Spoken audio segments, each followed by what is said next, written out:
Meerut police के अधिकारियों के साथ कल एफएसएल की टीम सौरभ राजपूत के उस घर पहुंची जहां पर उसकी हत्या की गई थी। इस वक्त हम उसी घर के बाहर मौजूद हैं। कल देर रात यहां पर एफएसएल की टीम पहुंची, इसके साथ ही यूपी पुलिस के अधिकारी भी थे और यहां पर उस कमरे की पूरी तरीके से जांच की गई। वहां से साइंटिफिक एविडेंस उठाए गए जहां पर सौरभ की हत्या की गई थी। उस बेड को पूरी तरीके से खंगाला गया, उसमें से ब्लड स्टेन्स लिए गए जहां पर सौरभ की लाश को छुपाया गया था। बेड के ऊपर जो सामान रखा हुआ था, जिसके अंदर मुस्कान का एक पर्स था, कुछ पेपर्स थे, इसके अलावा एक मिक्सी ग्राइंडर थे, जो मिक्सर ग्राइंडर था उसका इस्तेमाल इस मर्डर केस में हुआ या नहीं हुआ, उसको लेकर जो साइंटिफिक एविडेंस है वो लिए गए हैं। जो अलमीरा थी, अलमीरा के बगल में वो नीला ड्रम रखा हुआ था, अलमीरा से स्टेन्स उठाए गए हैं। तो जहां जहां ब्लड स्टेन्स मिले हैं उनको वो उठाए गए हैं। इसके अलावा जितना भी वहां सामान था वहां से साइंटिफिक एविडेंस लेने की कल कोशिश की गई है। फिलहाल यूपी पुलिस की ये कोशिश है कि इस मामले में ज्यादा से ज्यादा सबूत जो हैं वो कलेक्ट किए जा सके, क्योंकि अभी तक इस मामले में जो दोनों आरोपी हैं साहिल या मुस्कान, उनसे पूछताछ नहीं की है, क्योंकि पुलिस का कहना है कि दोनों नशे के आदी थे। उनको नॉर्मल करने के लिए 15 से 20 दिन का वक्त लगेगा, उसके बाद ही उनके बयान लिए जा सकते हैं, जिससे वो सही पूरा कहानी बता सके कि आखिरकार इस हत्या की वजह क्या थी और किस तरीके से उन्होंने इस पूरे हत्याकांड को अंजाम दिया था।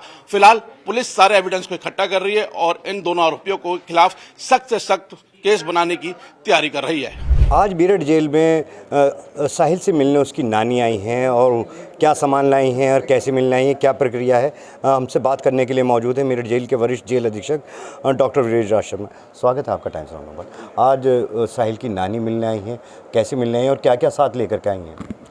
जी, आप सही कह रहे हैं कि साहिल की नानी ने मुलाकात की पर्ची लगाई थी और जेल मैनुअल के अनुसार परिजन, मित्र, वकील आदि पर्ची लगाते, निवेदन करते तो उनकी नियमानुसार मुलाकात कराई जाती है।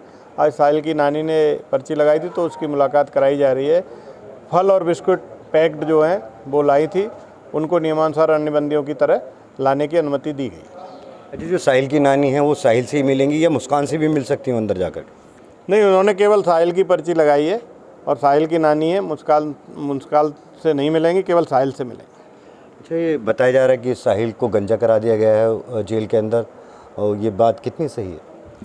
देखिए, जेल में 2-2.5 फुट लंबे बाल रखने का कोई औचित्य नहीं होता। अनुशासन जेल का प्रथम पाठ होता है। हालांकि उसने स्वयं ही छोटे बाल करने की इच्छा की थी, तो अन्य बंदियों की तरह जो उसकी बैरक में भी जब नाई कमान गई तो उसने अपने बाल छोटे करा लिए। तो अब इस वक्त जेल के अंदर जो साहिल है और मुस्कान है वो किस तरीके से रह रहे हैं, या अभी भी नशे की मांग कर रहे हैं, या अभी भी कुछ तरीके की डिमांड कर रहे हैं जेल के अंदर? नशे की मांग और विड्रॉल सिम्टम काफ़ी हद तक उनके ख़त्म हो गए। काउंसलिंग से बहुत प्रभाव पड़ा है और विड्रॉल सिम्टम की दवाइयों से भी प्रभाव पड़ा। अब वो अन्य बंदियों की तरह सामान्य जीवन व्यतीत कर रहे हैं और जो जेल की दैनिक क्रियाएं हैं उसके अनुसार ही अपना जीवन व्यतीत कर रहे हैं। अच्छा, एक बात और सामने आई थी कि साहिल के साथ मारपीट की गई है, उसको अंदर जख्मी कर दिया गया, इस बात में कितनी सच्चाई है? नहीं, मारपीट या अभद्रता की जो खबर थी वो भ्रामक और असत्य थी। इसका खंडन जिला सूचना अधिकारी के माध्यम से कर दिया गया है। तो अब इस वक्त बिल्कुल नॉर्मल रह रहे हैं, खाना खाना सब चीज़ें, मतलब किसी तरह की अब कोई नई डिमांड भी कर रहे हैं वो अंदर जेल के अंदर साहिल और मुस्कान? नहीं, अभी तक किसी तरह की कोई डिमांड नहीं की है। दोनों अब जो है सामान्य जेल मैनुअल के अनुसार जो प्रक्रिया है, दिनचर्या है, उसी के अनुसार अपना जीवन व्यतीत कर रहे हैं। ये थे मेरठ जेल के वरिष्ठ जेल अधीक्षक डॉक्टर वीरेश राज शर्मा। उनका ये कहना है कि हाँ, उसकी नानी मिलने ज़रूर आई हैं और जो साहिल और मुस्कान है जेल के अंदर अपना सामान्य जीवन व्यतीत कर रहे हैं। मेरठ से नईम सैफी, टाइम्स नाउ, नव भारत। साहिल शुक्ला से। साहिल से? हाँ। हाँ, याद आ रही थी साहिल की? हाँ। अच्छा, क्यों मिलना आई हो, क्या कहना बताओ? कहना कुछ नहीं है, मिल जाऊँ, कुछ कहेगा वो है, वो नंगा है, कपड़े उपड़े दे जाऊंगी और क्या हो, कुछ नहीं। आप कह रही थी ना कि मैं उसके साथ नहीं हूँ, लेकिन मैं मिलने आई हूँ बस। मैं ये नहीं कह रही साथ नहीं हूँ या क्या है, ये मुझे कुछ नहीं पता, मिलने आई हूँ। साथ का कोई वो ही नहीं है काके में, तो थोड़ा सा ये है। इसने गलत किया, सही किया, तुम बताओ। नहीं, तुम्हें यकीन नहीं होगा। नहीं, मुझे यकीन होगा। यकीन है। हाँ। अपने साहिल से ज्यादा उस लड़के का दुख है बहुत। सूर्य नारायण मेरे आगे हैं, झूठ नहीं है, उसका बहुत दुख है जो हुआ उसके साथ, अति हुई बस।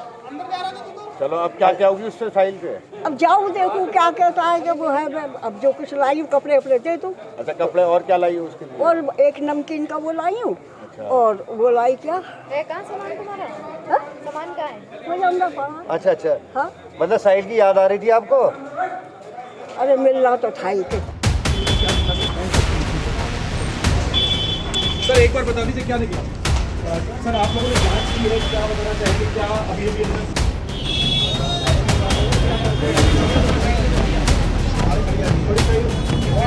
रास्ता बनवा दो।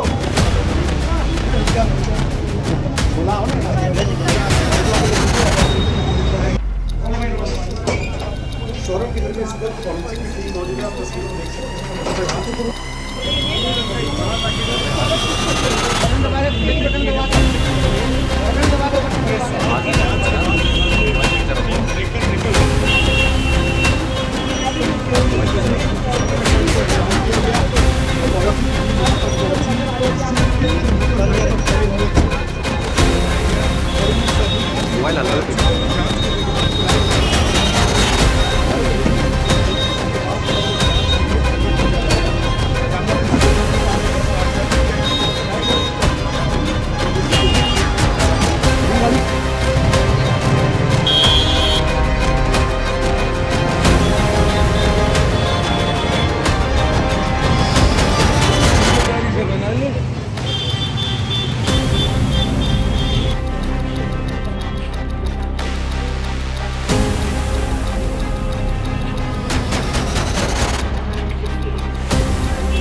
मेरठ पुलिस के अधिकारियों के साथ कल एफएसएल की टीम सौरभ राजपूत के उस घर पहुंची जहां पर उसकी हत्या की गई थी।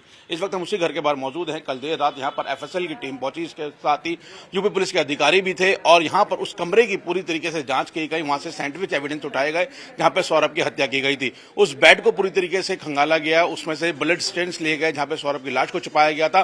बेड के ऊपर जो सामान रखा हुआ था, जिसके अंदर मुस्कान का एक पर्स था, कुछ पेपर्स थे, इसके अलावा एक मिक्सी ग्राइंडर थे, जो मिक्सर ग्राइंडर था उसका इस्तेमाल इस मर्डर केस में हुआ या नहीं हुआ, उसको लेकर जो साइंटिफिक एविडेंस है वो लिए गए हैं। जो अलमीरा थी, अलमीरा के बगल में वो नीला ड्रम रखा हुआ था, अलमीरा से स्टेन्स उठाए गए हैं। तो जहां जहां ब्लड स्टेन्स मिले हैं उनको वो उठाए गए हैं। इसके अलावा जितना भी वहां सामान था वहां से साइंटिफिक एविडेंस लेने की कल कोशिश की गई है। फिलहाल यूपी पुलिस की ये कोशिश है कि इस मामले में ज्यादा से ज्यादा सबूत जो है वो कलेक्ट किए जा सके, क्योंकि अभी तक इस मामले में जो दोनों आरोपी हैं साहिल या मुस्कान, उनसे पूछताछ नहीं की है, क्योंकि पुलिस का कहना है कि दोनों नशे के आदी थे। उनको नॉर्मल करने के लिए 15 से 20 दिन का वक्त लगेगा, उसके बाद ही उनके बयान लिए जा सकते हैं, जिससे वो सही सही पूरा कहानी बता सके कि आखिरकार इस हत्या की वजह क्या थी और किस तरीके से उन्होंने इस पूरे हत्याकांड को अंजाम दिया था।